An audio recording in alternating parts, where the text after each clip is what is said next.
Long time no We are sees. here. I know, it's been a minute. That's all right. We've been busy. Life has gotten us trapped. Busy. It happens. You were busy last week, so was I, so we decided to scrap last week, but that's okay. It happens. Welcome to the Off and Turn One podcast, um, where we talk about everything racing. So we got a lot of stuff to go over today. NASCAR's at Kansas Speedway this weekend. Aspie. Uh, that does start today. ARCA race at 1 o'clock Eastern Time. Go Truck Brayton. Series race at 7 o'clock tonight Eastern Time. Go Brayton. And we've got practice of qualifying for the Cup cars in between. And, of course, our buddy Brayton Laster is in the race today, driving the number 31 car. It's a black and blue car with a white number, 31. So just take a look at that later on today. He's got a lot of sponsors for this. Good friend of ours, friend of the show. So good Go to Brayton. see that he'll be racing today. Well, let's start off with some news. Actually, you know what? I'm just going to throw this at you. I'm just going to throw the question of the week out there already Wow. for everybody. Give you a minute to think about it. As we head into the month of May, what is your best memory of either the Indy 500 or the Coke 600? And I know you got a lot of those. That wasn't an old joke. 1992. Indy 500. You just don't know what Indy means. That is number one. That is the one that stands out the most. And it is also... You can't see it because... things, but yeah, it's tattooed to my arm for a reason. But yeah, Allister Jr., you just don't know what Indy means in tears, winning his first 500, just, nose over Scott Goodyear in probably one of the coldest Indy 500s ever. Yeah, that's number one. That will always stand out. That was a cold day for sure. What's yours, Gary? Oh man, there's a few. I would say the 07 Coke 600 sticks out to me, with Casey Mears getting his first win, the National Guard car, and only Cup Series win for that matter.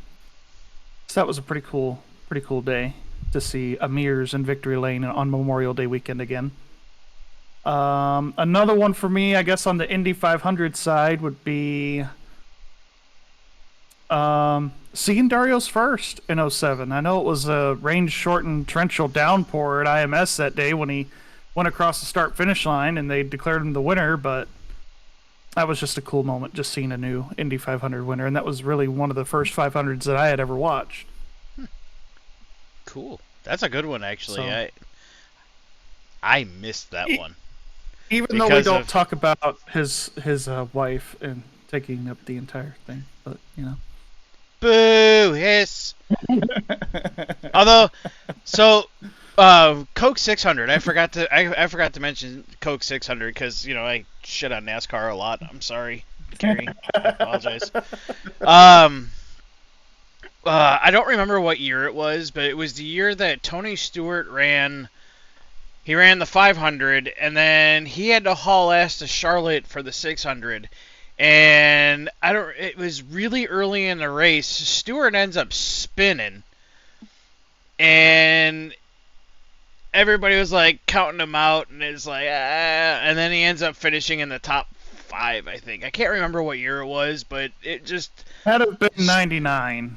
Yeah, Stewart's 2001, because I think in 99 he finished like 5th or 6th and ran all 1,100 miles, and he was like the only guy to do that. Yeah, that's the one that kind of sticks out the most is with Tony Stewart doing the double and being able to being a Iron Man that he is. Well, and it was cool to see Kurt Busch do it too. I mean, he was running inside the top 5 when his engine blew in 2014 in the 600. Kablooey. Right, those darn Hendrick engines. But no, it was right. It was cool to see. Kurt do it too, and he was pretty good. He finished 6th in the 500 that day, and was having a really solid run in the 600. I just can't imagine how tired you would be after doing all 1,100 miles if you got the opportunity to do that. That's got to be pretty grueling. I've done it simulated, and it fucking sucks. So years ago on Assetto Corsa, no, it was R Factor 2. We went and ran the Indianapolis 500. I ended up winning that year. And then 2 hours after that, we ran the Coke 600. And by the time I got done with the 600, I was spent. That's that's running on a simulator. I didn't have like bougie equipment or anything, and a lot of force feedback or anything, right? And I was just a lot younger, but fuck that. Yeah. Kyle Larson, props to you, bud. It'd be great to see somebody win both. Be doing 1,100, and he has a shot to win both. I mean, if you look at how, and I know it's like a McLaren, but I mean, if you genuinely look at McLaren the last couple of years, they've been really competitive at the 500. Hey, unless your name's Pato Award and shoving yourself down to the curb and spinning yourself, but I mean. My name is Pato Award, and I'm going for a spin cycle. Whee! But I mean, all 3 cars that they've had in the 500, and 4 if you count Tony Kanaan last year, I think they all ran in the top 15 basically the whole day until Pato wrecked. Yeah. I mean, so they were running pretty decent. So I think Larson has a similar shot because that's basically going to be TK's car from the last couple of years. Speaking of which, we'll have to talk about Malukas later on, I'm sure. Oh, we are. Trust me. We are. About to come up, I'm sure. But anyways, kudos to Kyle Larson on doing the double this year. I hope he runs well. So we got some old news and new news coming through, so I'll just go ahead and do a brief little rundown here. On April 26th, I can't remember if I talked about this in a previous episode or not, but John Wood took over as president for the Wood Brothers team. So Lynn and Eddie Wood finally saying, "Here, John, run the organization. We're too old, too tired to deal with it." So he's running the team now. It was about time. It really was. Yeah. I'm curious to see, with him taking over, how quickly that team turns around and begins to improve. I don't know how much it'll improve, but I know they say, "Oh, it's a Penske car. It's the 4th car for Penske, yada, yada, yada." Okay, there's still a 1-car team, and it's a small team. Sure, you're getting some Penske sponsors on that car every now and again, but for the most part, like, it's still the Wood Brothers, like, they're people. And I think you get a couple of Penske engineers because of the alliance, but I mean, they're kind of running where most single car teams run, unfortunately. I mean, it's not the days of where the driver actually mattered anymore. It's about the car and the engineering. Because if you look, the last time a driver meant something was probably when Ryan Blaney was driving that car and carried that car to a win at Pocono. I mean, and I think he made the round of 8 that year. I think it was 2017 or 18, somewhere in there. Hey, the Wood Brothers' last Daytona 500 win, all right, comes from help from the one Jeff Gordon. It's true. It's true. But and yeah, I know Morgan Shepherd finished second at the Daytona 500 in the Wood Brothers car. I want to say that was 92 to. Is that Davey Allison? Yeah, it was Davey Allison, I think. I think it was 92. I might be old. I've done too much research on the 1992 Cup Series season. Okay, it was like me in 1994. I'm obsessed with it. You're welcome. With the Beast, yeah. Mm-hmm, right. Another piece of news: Kroger is leaving JTG for Joe Gibbs Racing in 25. I really thought they were getting ready to sell their charter and everything, but guess what, Joe? Ricky Stenhouse this week signed an extension with JTG Daughtery Racing. Mm-hmm. So we could put the charter rumors to rest, at least for now anyway, but they really do need to find a sponsor. Ricky Stenhouse, to do that. Mm-hmm. Walt Blombeck Sr. passed away last week at the age of 87. That's sad. Wally was a IndyCar driver or kart driver, depending on whatever you want to look at, for It's many years. hold on. It's IndyCar. He was an IndyCar driver. He was also the chief steward for the organization known as CART, and he was And huh, well, yeah. Anyways, he was open wheel royalty and treated a bunch of people with respect. Is a hard loss for the open wheel community, and well, old age sucks. yeah, unfortunately. Big loss for him. I didn't even realize that, what he had all done in the open wheel community. I knew that he had raced. I didn't even know if he won anything. It turns out he's got 5 open wheel wins. And one of them at the old Ontario Speedway over there in California. So, but yeah, so great, solid driver, even better official, better steward. Didn't win much, but was brought a lot to the table that needed to be when it came to being partial or impartial when it came to decisions as a race steward. So Yeah. if you go back and watch some of those races, he was a have at it, boys, to a point, and it made kart interesting, and I wish they would get back to that one of these days instead of, oh, they hit me, I'm falling and I can't get up. Fucking crybaby, fucking IndyCar drivers, every one of y'all. That's basically where we are in today's society. Even Except Scott Dixon. What? Except Connor Daly. Connor Daly, you are awesome in my book. Santino is kind of all right. Dixon can really give a shit at this point, just to be on the honest side on that one. And Willpower has, needs a tampon, but whatever. Anyways. It's because he drives for Team Penske. Oh, it's Team Penske, sponsored by Tampax. I mean, what? Ask Joseph Newgarden about that one, too.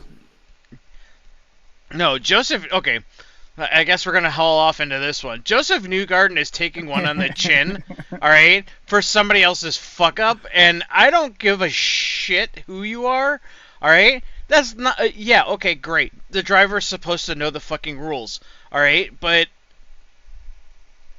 Here, again, I caught myself fucking doing it, playing around with the IndyCar the other night, sitting there testing out, the new parts that I got from Fanatec because their quality of some of their shit 5 years ago was ass.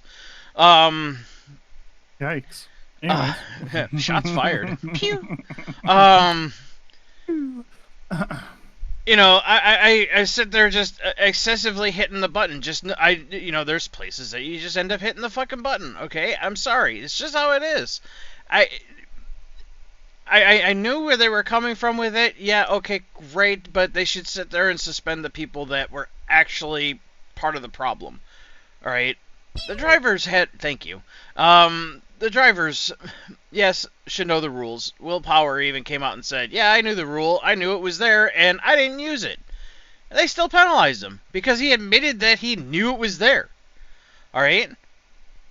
I don't know. I personally, at this point, get over it. Move on. This isn't the first time that Penske has played within the fucking gray areas of the of the rule book, and this isn't the first time or the last time that any series team has played within the gray areas of the fucking rule book. So, people of the racing world, get fucked. This is how racing has been and always will be for years to come. Don't recommend it. What?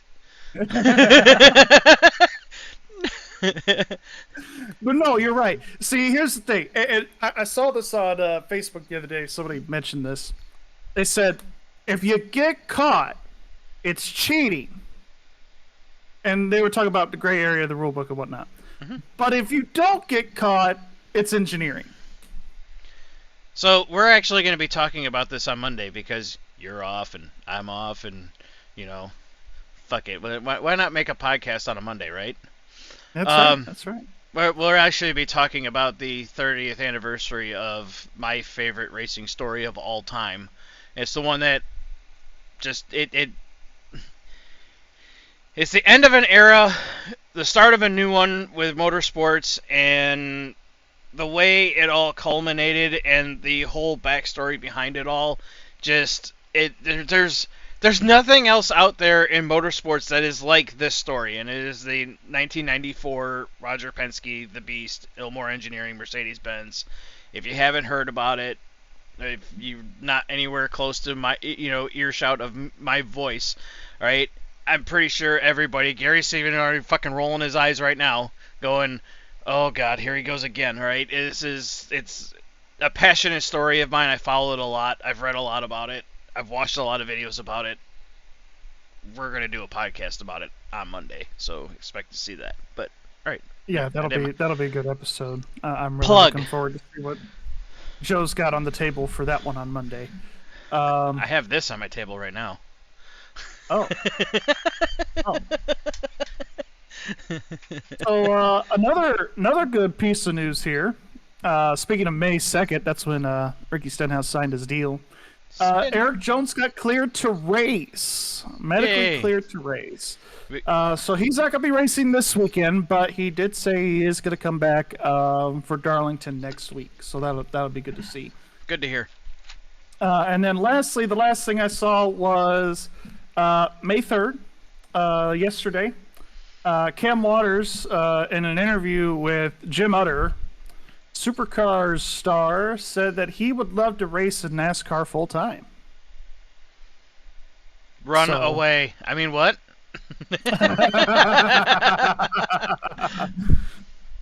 And there was another piece of news. I know we talked about Brody Kosecki and, has his fallout with the Supercar team and all that. So he's actually not going to be running with RCR come Sonoma in June. It's actually going to be Supercars Championship leader Will Brown will be making his Cup Series debut with RCR at Sonoma on June 9th.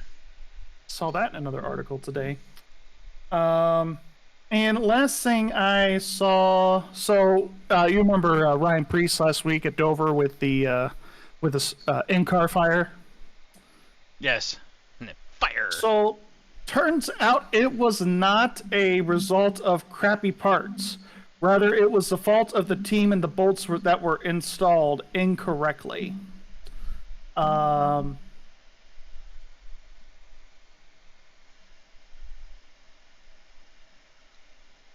So he pitted on lap 60 for the fire, or fearing a fire. He pitted under green. Pit crew put the fire out, and he returned to the track, but the smoke again arose from the passenger side door. Fearing a fire, Priest headed to the garage area, and after the diagnosis of the issue, the crew decided not to risk it and park the car for the day. So they did do some diagnosis, and apparently there were some parts installed incorrectly on the next gen car for them. So they put the car together, so it's on them. There were a lot of fires last weekend. There were. And, I know Harvick said at some point it's just a bunch of crappy parts on the race car. But turns out in this particular case, it was user error, not parts error. American components, Russian components, all made in Taiwan.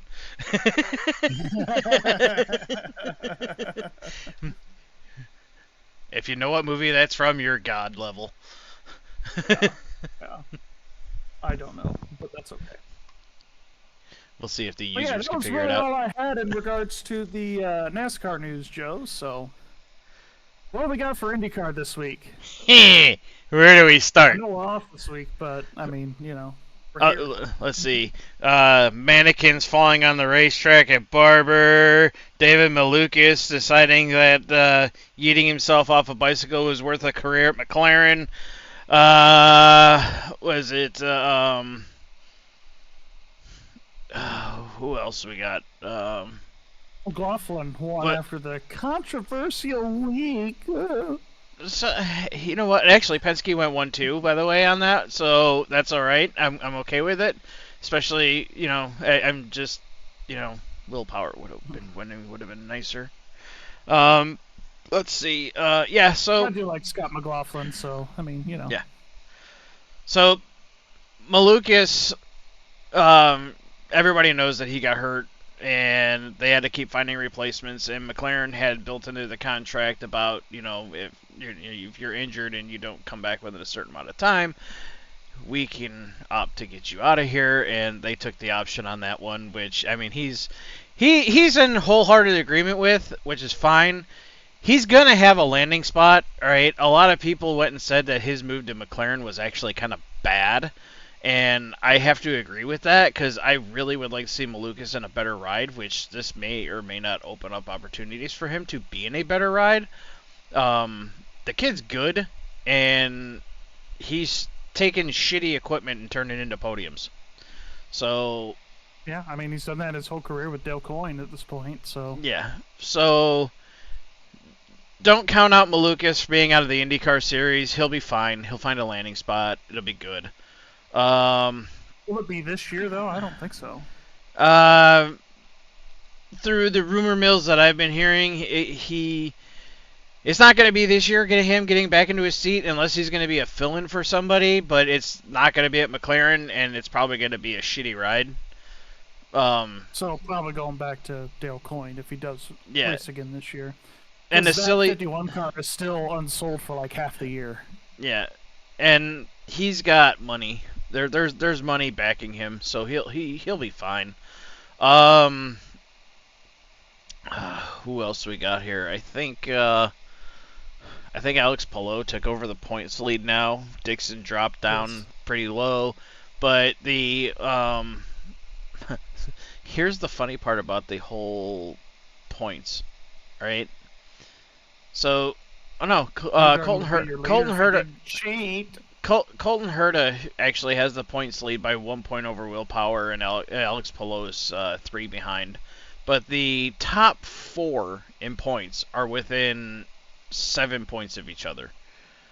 If you go and add in, first time leading the points, isn't it? Correct. This is his first time leading the season points. What was cool was Scott McLaughlin had nothing. He was dead last on the list and ended up jumping to fucking 9th. Boom. Just like that. On a win. Yeah, on a race win. And I think Newgarden's like 11th or 12th or something. Where is JoJo? Senor Jefe, where are you? Okay, 16th. Don't.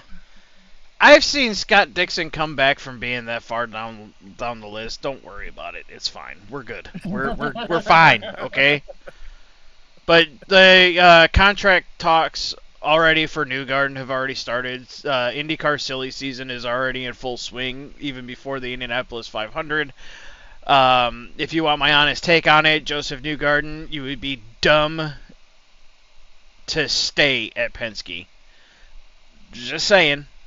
A lot of people have put a fucking microscope under fucking Penske these last few weeks, and it's the evidence is pretty damning that they did this shit on purpose. I wouldn't stay. And if they go and the contracts talks become stupid stale, don't be surprised if you see McLaren trying to jump on him. He's not switching out of a Chevy because Chevy's got him fucking tied down.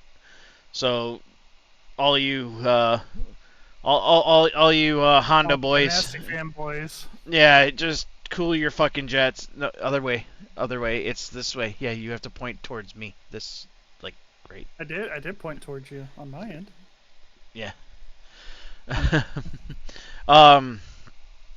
Yeah, don't count it out that he's leaving Chevy, because Chevy won't get rid of him. He'll end up Carpenter, if anything. No. That's a top talent in IndyCar. There's no way he's landing a seat. Don't be surprised if you see full teams sit there and switches to GM again.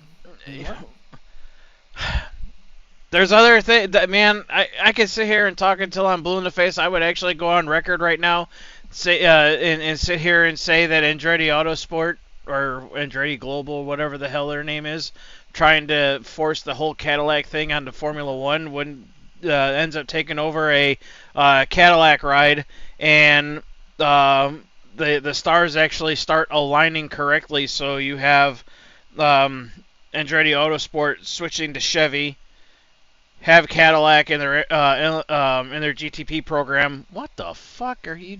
Oh my god. And then Cadillac is the Formula One program. That would be the proper setup, and then move Ganassi over to an Acura car, and then he's lined up. Honda Acura across his shit, and then Roger does his thing. Fuck Roger. Anyways. Even though he runs Porsches. You know what?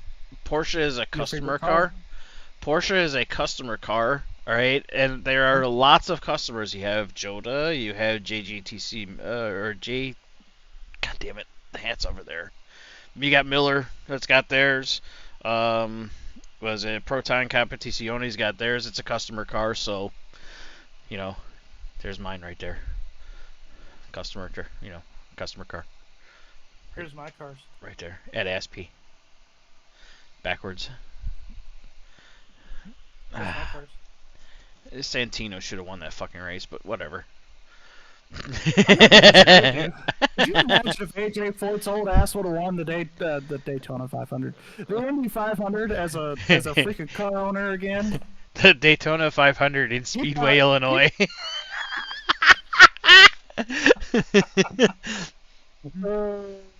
You're welcome.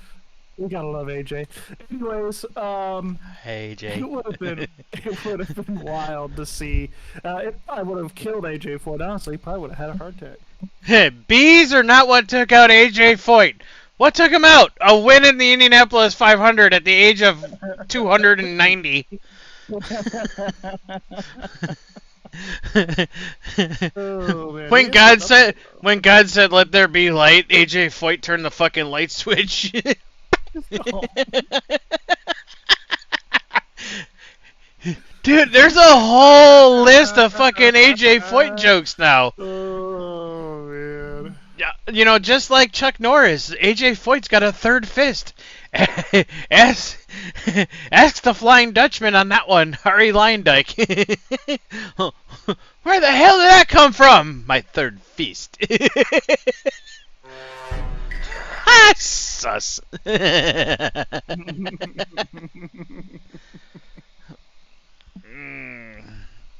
tell you, Ari is a real man of genius. What the fuck do they think they're doing?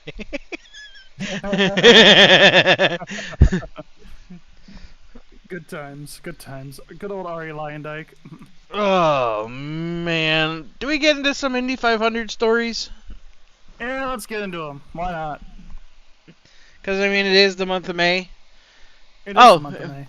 So, did you, just real fast, if anybody of y'all are friends with me on Facebook, go take a look at my post this morning. May the 4th be with you on Kentucky Derby Day.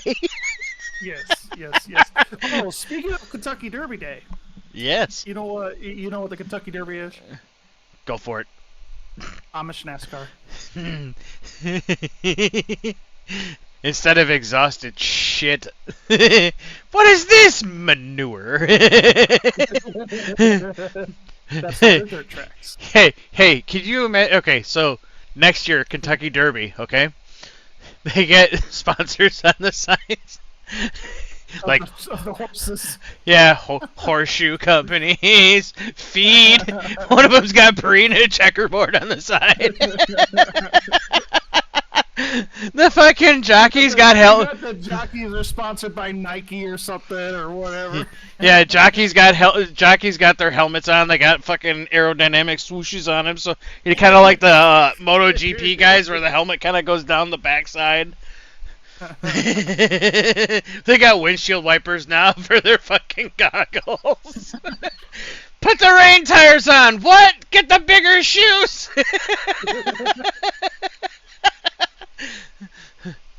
We race in the rain here in Kentucky. Agricultural racing. Woo! Scott will kill us. He's not here. Oh, by the way, we have Miami right. GP this weekend. He'll talk about that later. The greatest spectacle in racing, if you ask Formula. Formula. You need to be quicker on a trigger, brother. Formula.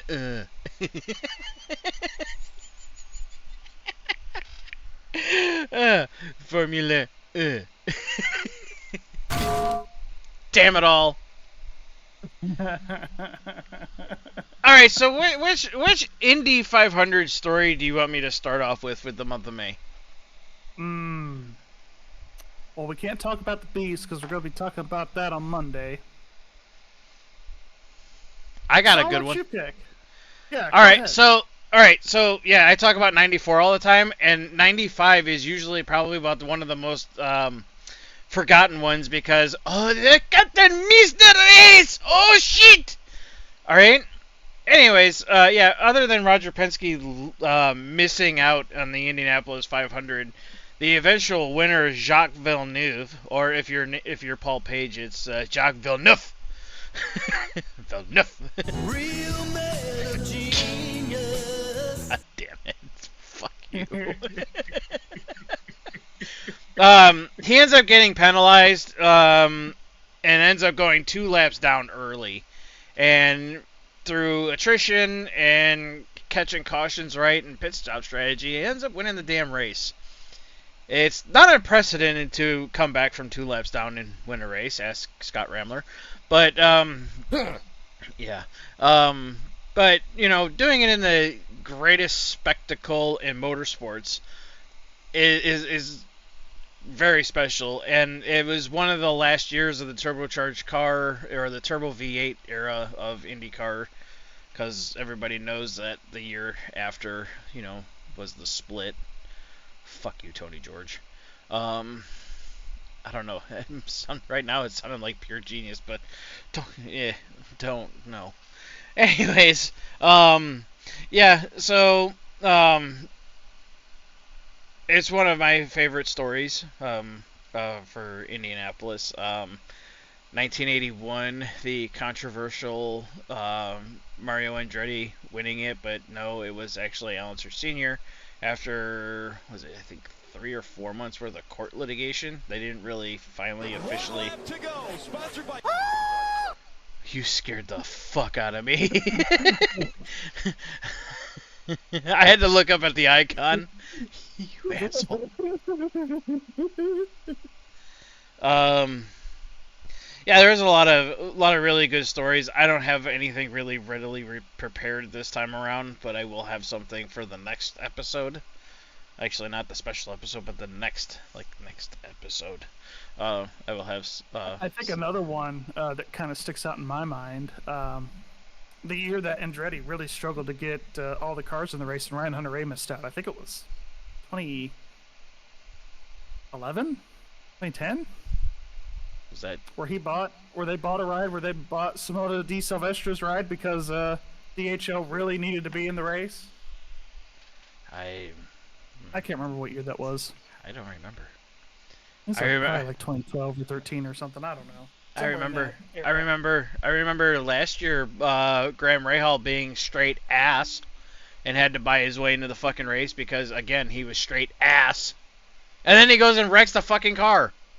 I think he had some help from a teammate in that practice that following Monday. Sorry, Yeah. I got something in my throat here. Catherine Legg. You leave my future ex-wife out of this. You leave She Catherine was a out of sacrifice. That is not cool. She was a sacrifice for Graham Rahal to get into the race. I'm sorry, Graham, that you weren't faster than a fucking woman. Or Stephen Wilson. Ooh, that's harsh. I race one race a year, and it's this one. Sounds like Dick Simon. You heard that Able Motorsports pulled out. It's only 34 entries this year. Yes, they eventually end up saying no, even though they said last week, yeah, we'll do it with R.C. Anderson. Okay. That's one guy that I would like to get on here and really pick his brain on. Bro, seriously? You barely have any money. You go out there and are one of the slowest drivers on, out there on the racetrack, because you guys have zero development time into the car, like none. And if I'm not mistaken, I believe it is his chassis. He bought the car himself. Yeah, Abel was to build it for him. yeah, him and his dad did, and there was litigation and shit behind that, trying to prove who actually owned the fucking car, and There's no titles with race cars, folks. you ain't wrong. Just keep that in mind. That If you're gonna sue somebody over a race car, keep in mind there's no titles. I mean, technically, in the state of Indiana, if you do own a race vehicle, it has to have a VIN. Good to know. Well, my 2011 Malibu out here could be a race car.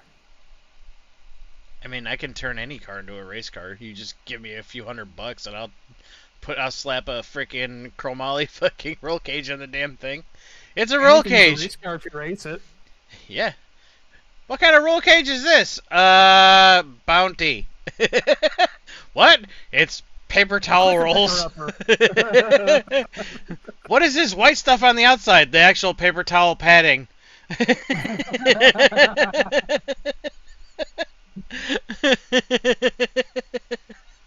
pretty good. That's pretty good. Oh wait! I got one even better. How about this? We'll just head over to the plumbing supply house, get a couple of 4-bolt flange bases, put some 1-inch fucking Municiplex tubing in, paint it black. Yep, there's my roll cage. Who makes it? Municiplex. What the fuck is that? Water service line to your house. And it's plastic. Well, what's it gonna do? Nothing. It's there for show.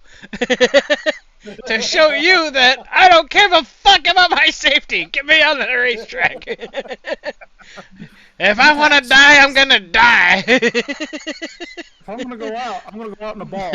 I didn't say what kind of ball. I'm going out in a ball. Don't ask me why I knew that and was able to pick up on that really quick, because it may or may not have been thought of in the past. Say I blame you. I've done some sketchy shit to race cars, brother. Can't say I blame you. That was before people gave a crap about safety, so. Yeah, you're right. You're right. Huh. Not like they do now. We have to have padding everywhere. Oh, watch your precious head, brother. And that padding is as hard as a freaking rock. I am 42.99 fucking years old, and I'm gonna tell you right now, I have yet to give a fuck about my goddamn head. If I'm gonna go out, I'm going out in style. Boom.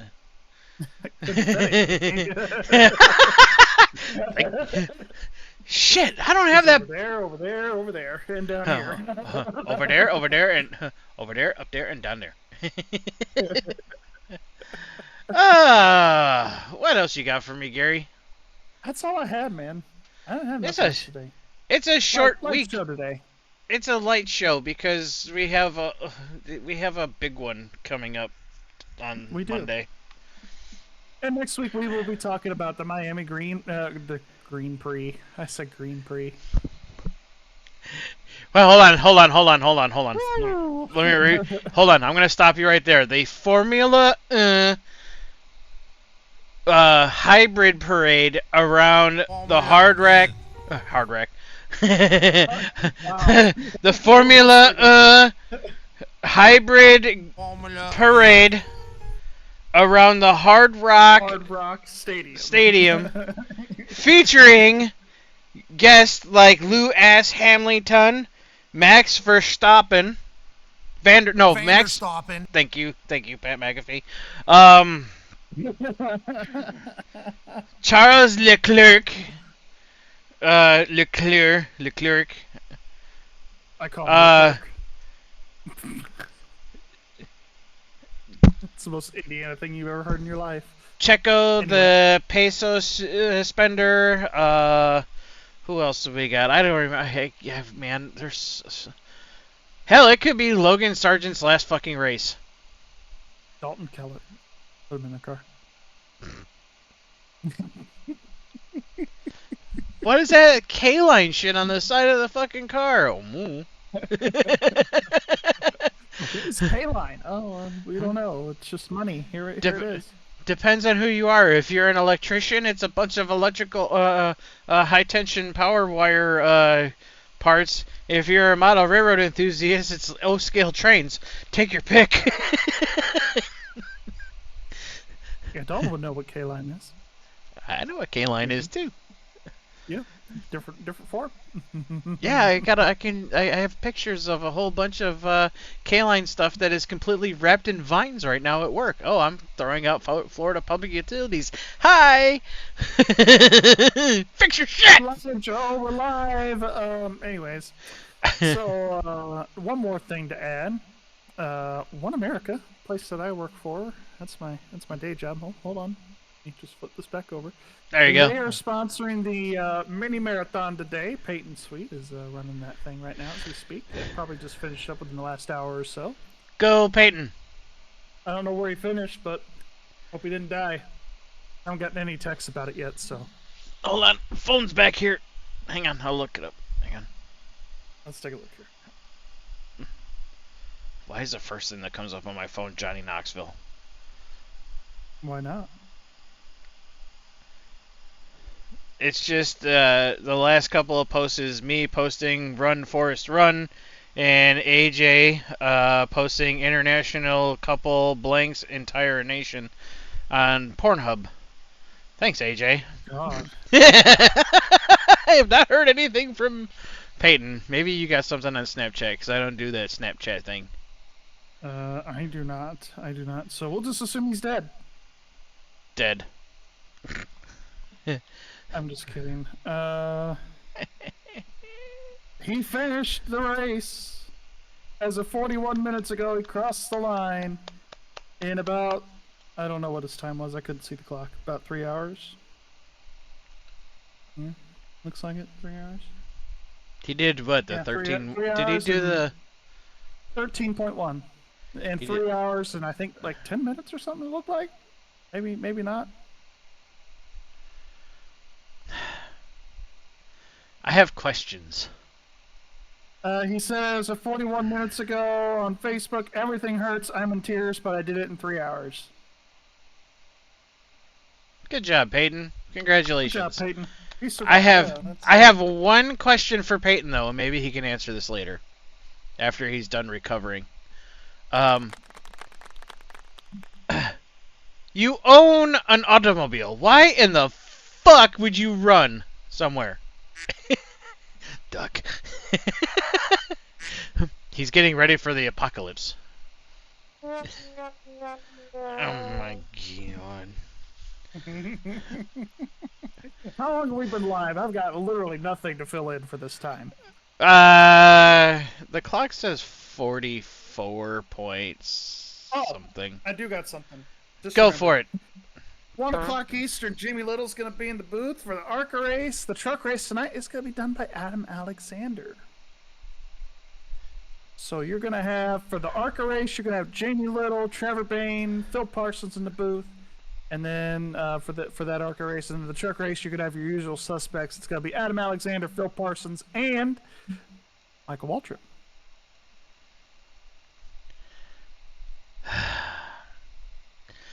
Can we get somebody else other than Jamie Little? Please. Please. Please. As much as I like Jamie Little, and she has gotten a little better at play-by-play, It's not because she's a woman, it's because she's ass. There, I said the quiet part out loud. God damn it. And on that note, after being very stupid prejudiced, Jamie Little, make me a sandwich. I mean, what? We're Cancel. gonna get canceled today. Oh man. It was a joke. Oh man. I'm not saying the rest By of the way, that joke. I have no idea where Brayton Laster's starting or how he practiced yesterday. I do know that he wore his right front pretty good in practice yesterday, but that's all I know. Qualifying was this morning, and we missed it because we were sitting here talking to each other like a bunch of talking heads. See, talking head, talking head, talking head. Let me get out my bobblehead here. I have $10 for the first person that can get me a photograph of Brayton's car in front of Aspie. But it has to be your photograph.